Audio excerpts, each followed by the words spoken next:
دوستوں، قرآن پاک میں اللہ تعالیٰ ارشاد فرماتے ہیں کہ ہم نے جن اور انسانوں کو اپنی عبادت کے لیے پیدا کیا۔ اس آیت مبارکہ سے بہت سی باتیں واضح ہو جاتی ہیں۔ وہ یہ کہ جن بھی انسانوں کی طرح اللہ تعالیٰ کی پیدا کردہ ایک مخلوق ہیں جنہیں صرف اللہ کی عبادت کے لیے پیدا کیا گیا ہے، اور یہ بھی کہ وہ انسانوں کی طرح عقل و شعور رکھتے ہیں۔ انہیں فیصلے کا اختیار دیا گیا ہے کہ چاہے تو کسی بات کو مانیں یا چاہے تو انکار کر دیں، مگر روز قیامت ان کا بھی انسانوں کی طرح حساب ہوگا اور ان کے اعمال کی بنا پر ان کی پکڑ اور گرفت ہوگی۔ دوستو، جس طرح سے انسانوں کی اپنی ایک دنیا ہے، فرشتوں کی اپنی ایک دنیا ہے، بالکل اسی طرح سے جنوں کی بھی اپنی ایک الگ دنیا ہے، اور وہ تمام کام کرتے ہیں جو ہم انسان کرتے ہیں، مگر اللہ تعالیٰ نے جنات سے اور ان کی دنیا سے انسانوں کا پردہ رکھا ہوا ہے۔ جنات انسانوں کو اپنی آنکھوں سے دیکھ سکتے ہیں، مگر انسان ان کو اپنی عام آنکھ سے نہیں دیکھ سکتے، بلکہ صرف مخصوص حالات میں ان کی موجودگی کو محسوس کر سکتے ہیں، جس کا ذکر اللہ تعالیٰ نے قرآن پاک میں یوں فرمایا ہے، وہ اور اس کے قبیل تمہیں دیکھتے ہیں مگر تم انہیں نہیں دیکھ سکتے۔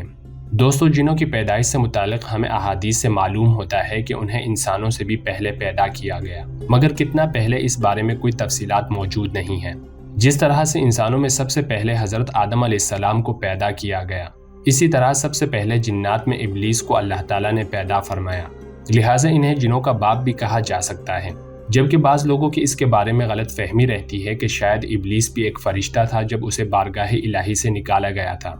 جنات کی کئی اقسام ہیں۔ جو جن اپنی اصلی شکل اور حالت میں موجود رہتے ہیں انہیں جنی کہا جاتا ہے، جبکہ جو جن انسانوں کے ساتھ رہتے ہیں انہیں آمر کہا جاتا ہے، جبکہ جو جن لوگوں اور بچوں کو تکلیف دیتے ہیں انہیں ارواح کہا جاتا ہے، اور جو جن برے اور خبیث ہوتے ہیں انہیں شیطان کہا جاتا ہے، اور یہ جن غلیظ اور ناپاک جگہوں پر رہنا پسند کرتے ہیں، لہٰذا انہیں خبیث بھی کہا جا سکتا ہے۔ دوستو، جنوں کی ایک قسم ایسی بھی ہے جو شرارتی ہونے کے ساتھ ساتھ بہت زیادہ طاقت کی مالک ہوتی ہے۔ ایسے جنوں کو عفریت کہا جاتا ہے، اور ایسے عفریت قسم کے جن کا ذکر ہمیں سلیمان علیہ السلام کے قصے میں بھی ملتا ہے، جس میں عفریت جن نے حضرت سلیمان علیہ السلام کو ملکہ سبا کا تخت لانے کی پیشکش کی تھی۔ دوستو، جنات اپنی صلاحیتوں کے اعتبار سے بھی 3 اقسام کے ہوتے ہیں۔ ان میں سے ایک قسم کے جن ایسے ہیں جو زمین پر نہیں رہتے بلکہ ہوا میں اڑتے پھرتے ہیں۔ دوسرے قسم کے جن کتوں، سانپ یا کسی اور جانور کی شکل میں زمین پر موجود رہتے ہیں، اور تیسرے قسم کے جنات ایسے ہیں جو کبھی قیام کرتے ہیں اور کبھی آگے بڑھ جاتے ہیں، جنہیں بھوت پریت بھی کہا جاتا ہے، اور یہ ایک جگہ پر قابض ہو کر لوگوں کو پریشان کرتے رہتے ہیں۔ دوستو، یہاں یہ بات شاید آپ کے لیے حیرت کا باعث ہو کہ انسان اپنی دنیاوی آنکھوں سے کبھی بھی جنات کو نہیں دیکھ سکتے جب تک کہ وہ کسی جانور کی شکل میں سامنے نہ آ جائے، مگر کچھ جانور ایسے ہیں جو جنات کو دیکھ سکتے ہیں، جن میں کتے اور گدھے شامل ہیں۔ جبکہ ایک جن کسی جانور کی شکل لے لیتا ہے تو اس پر تمام فزیکل قانون لاگو ہو جاتے ہیں۔ مثال کے طور پر اگر ایک جن نے کتے کی شکل لے لی ہے اور کسی طرح وہ کتا حادثے میں مر گیا تو اس کا مطلب یہ ہے کہ وہ جن بھی در حقیقت مر جائے گا۔ اس کے علاوہ ایک اور اہم چیز کہ یہ جن جس مقام سے آتے ہیں دوبارہ اسی مقام پر واپس جا کر ہی دوبارہ اپنی شکل بدل سکتے ہیں،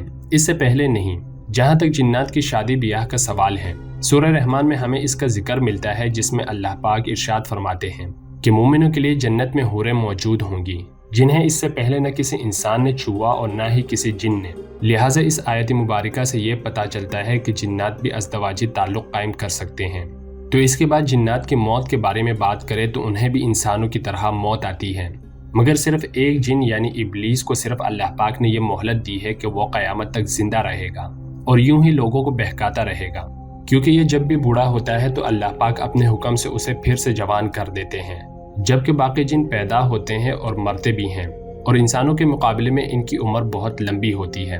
جنات کا مسکن یا رہنے کی جگہ ہماری زمین ہی ہے جہاں ہم انسان بستے ہیں، مگر یہ ویران، غیر آباد اور چھٹیل میدانوں میں رہنا پسند کرتے ہیں، جبکہ کچھ خبیث جنات جو کہ غلیظ جگہوں پر رہنا پسند کرتے ہیں، جیسے کہ بیت الخلاء، کوڑا کرکٹ کی جگہ، شراب خانے یا کسی بھی گناہ کرنے کی جگہ پر یہ موجود ہوتے ہیں۔ یہی وجہ ہے کہ انسان جب غصے کی حالت میں ہو تو یہ جنات انسان میں داخل ہو جاتے ہیں اور اس شخص سے ہر غلط کام کرواتے ہیں۔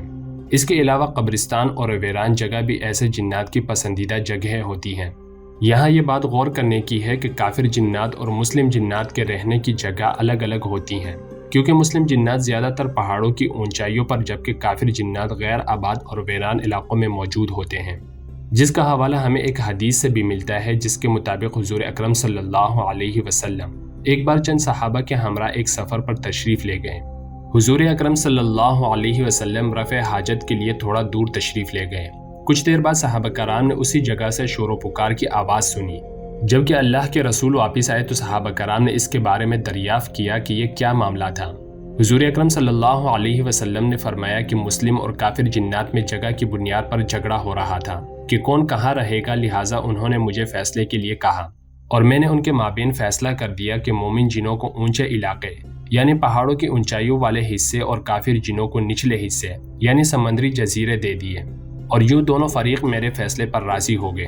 دوستو، شیاطین جنات بہت ہی بدصورت شکل کے ہوتے ہیں جس کا ذکر ہمیں قرآن پاک میں بھی ملتا ہے۔ اللہ پاک ارشاد فرماتے ہیں کہ وہ ایک درخت ہے جو جہنم کی تہہ میں نکلتا ہے، اس پر لگنے والے پھل کی شکل شیطانوں کی سر جیسی ہے۔ دوستو، جنات کو اللہ تعالیٰ نے بے پناہ طاقتوں اور خوبیوں سے نوازا ہے اور ان کی رسائی پہلے آسمان تک ہے۔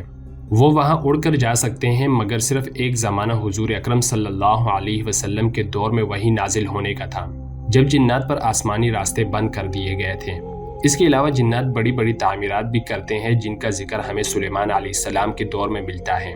جب جنات کو اللہ تعالیٰ نے حضرت سلیمان علیہ السلام کے تابع کر دیا تھا اور وہ بڑی بڑی عمارات، دیگے اور حوض وغیرہ بنایا کرتے تھے۔ دوستو، شیطانوں کی ایک خصوصیت جو احادیث سے معلوم ہوتی ہے وہ یہ ہے کہ جنات انسانی جسم میں خون کی طرح دوڑ سکتے ہیں، جس کا مطلب یہ ہے کہ اگر آپ دل میں کوئی بات سوچتے ہیں تو وہ بات جنات معلوم کر سکتے ہیں۔ آج کل ہمارے ہاں اسی طرح کے جعلی عاملین اور روحانی علاج کرنے والے لوگ جگہ جگہ موجود ہیں، جو اگر آپ کے دل کی بات بتا دیں تو آپ بے اختیار کہہ اٹھتے ہیں کہ یہ بابا بہت ہی سچے ہیں اور پہنچے ہوئے ہیں، جبکہ در حقیقت یہ سب کچھ ان شیاطین جنات کی بدولت ہوتا ہے، جبکہ ایسا کرنا کفر ہے اور اس طرح کا کام کرنے والے لوگ خود بھی شیاطین سے کم نہیں ہیں۔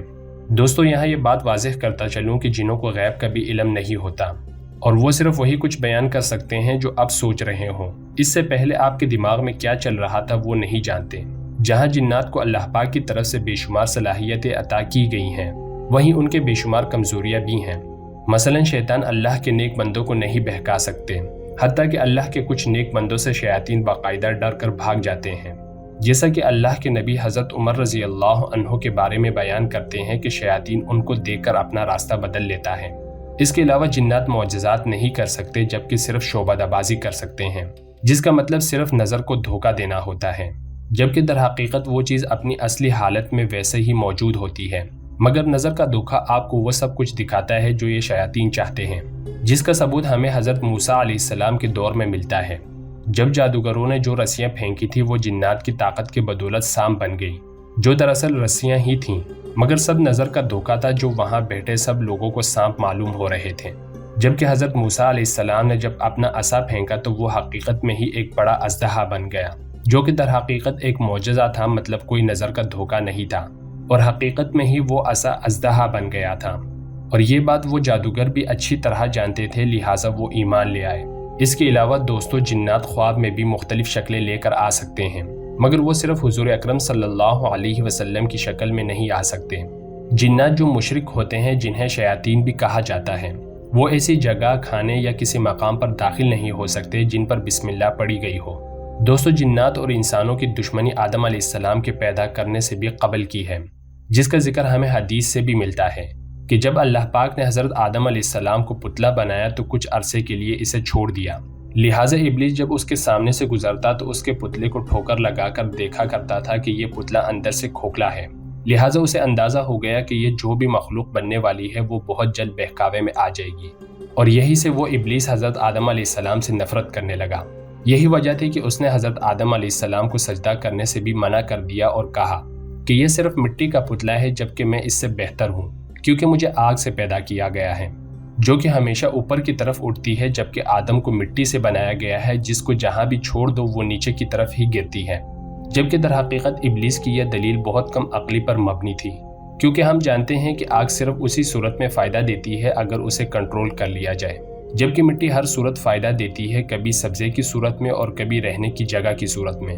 جبکہ آگ ہر صورت میں جلاتی ہے اور تباہی کا باعث بنتی ہے۔ لہٰذا ابلیس کی یہ باتیں تکبر پر مبنی تھی، اور یہیں سے ابلیس کی دشمنی حضرت آدم علیہ السلام سے شروع ہوئی، اور اس کی اولاد یعنی شیاطین جن سب انسانوں کے دشمن ہیں اور روز آخرت تک انسانوں کو بہکاتے رہیں گے۔ جبکہ مومن جن یا مسلمان جن انسانوں سے کوئی دشمنی نہیں رکھتے۔ دوستو، ابلیس روزانہ اپنا تخت پانی پر بچھاتا ہے اور وہاں اس کے تمام شیاطین اور چیلے اکٹھے ہوتے ہیں جو دن بھر کے حالات اس کے سامنے پیش کرتے ہیں اور بتاتے ہیں کہ کس طرح سے کس شخص کو بہکایا گیا ہے۔ یہاں یہ بات قابل ذکر ہے کہ ابلیس کے نزدیک سب سے پسندیدہ کام میاں بیوی کے جھگڑے اور ان میں جدائی ڈلوانا ہے۔ دوستو، شیاطین کا کام ہر وقت انسان کو بہکاتے رہنا ہے، لہٰذا ان سے بچنے کا ایک ہی واحد طریقہ ہے، وہ یہ کہ ان کے پیدا کرنے والے سے ان کے فتنوں سے پناہ مانگی جائے۔ ان شیاطین سے بچنے کا واحد طریقہ صرف اور صرف قرآن پاک اور نورانی طریقہ علاج ہے۔ جبکہ ہمارے معاشرے میں اتنی تہمت پرستی اور کمزور عقائد جنم لے چکے ہیں کہ لوگ سب سے پہلے جعلی عاملین کا رخ کرتے ہیں اور آخر میں جب کچھ افاقہ نہ ہو تو پھر قرآن پاک کی طرف رجوع کرتے ہیں۔ جنات زمین پر انسانوں کی موجودگی سے بھی پہلے موجود تھے اور اس وقت یہ شر و فتنہ میں مبتلا تھے اور مشرک ہو چکے تھے۔ لہٰذا اللہ پاک نے فرشتوں کی جماعت کو زمین پر بھیجا جنہوں نے ان شیاطین سے جنگ کی اور انہیں ویران وادیوں، جنگلات، پہاڑی علاقوں اور ویران جزیروں پر قید کر دیا، جہاں یہ حضرت سلیمان علیہ السلام کے دور سے پہلے تک قید رہے اور حکم الہی سے حضرت سلیمان علیہ السلام کے دور حکومت میں دوبارہ آزاد ہو گئے اور دوبارہ سے لوگوں میں شر و فتنہ اور فساد پھیلانا شروع کر دیا۔ دوستو، یہ شیاطین انسانوں پر کئی طرح سے حملہ آور ہو سکتے ہیں، جن میں انسان کا برائی کی حالت میں موجود ہونا، مثلا خود کو ناپاک رکھنا، ذکر و اذکار کا نہ کرنا، اور اکثر اوقات برہنہ حالت میں بھی یہ آپ پر عاشق ہو کر آپ پر حملہ آور ہو سکتے ہیں، کیونکہ اللہ پاک نے ان میں بھی پسندیدگی اور ناپسندیدگی کا مادہ رکھا ہے۔ انسان کی موت کے وقت انسان کی روح ناک، آنکھ اور منہ سے نکلتی ہے، اور یہی جگہ ایسی ہیں جن سے جنات انسانی جسم میں داخل ہو کر انسانی جسم پر قبضہ کرتے ہیں۔ قرآن پاک جو کہ انسانیت کی رہنمائی اور ہدایت کے لیے اتارا گیا ہے، اس میں مکمل وضاحت کے ساتھ شیاطین کے تمام حملوں اور ان سے بچنے کے لیے تمام طریقے بتائے گئے ہیں، مگر کمی ہے تو صرف ہماری ناقص حقائق کی اور قرآن و حدیث پر غور و فکر نہ کرنے کی۔ یہی وجہ ہے کہ ہم لوگ شیاطین کے ان فتنوں کا جوق در جوق شکار بنتے چلے جا رہے ہیں، اور ابلیس اپنے شیاطین چیلوں کے ذریعے ہم سے ہر وہ کام کروا رہا ہے جس کا اللہ اور اس کے رسول نے منع فرمایا، اور ان کاموں کا انجام جہنم اور ہمیشہ کی رسوائی ہے۔ مجھے امید ہے کہ قرآن و حدیث کے حوالوں میں جنات کی حقیقت آپ پر واضح ہو گئی ہوگی۔ اگر آپ کو ویڈیو پسند آئی ہو تو اپنے دوستوں کے ساتھ لازمی شیئر کریں اور چینل کو سبسکرائب کر لیں اور بیل آئیکن کو کلک کر لیں تاکہ ہماری ہر نئی آنے والی ویڈیو کا نوٹیفیکیشن آپ کو بر وقت ملتا رہے۔ ویڈیو دیکھنے کے لیے آپ کا بے حد شکریہ۔ ملتے ہیں اگلی ویڈیو میں، تب تک کے لیے اللہ حافظ۔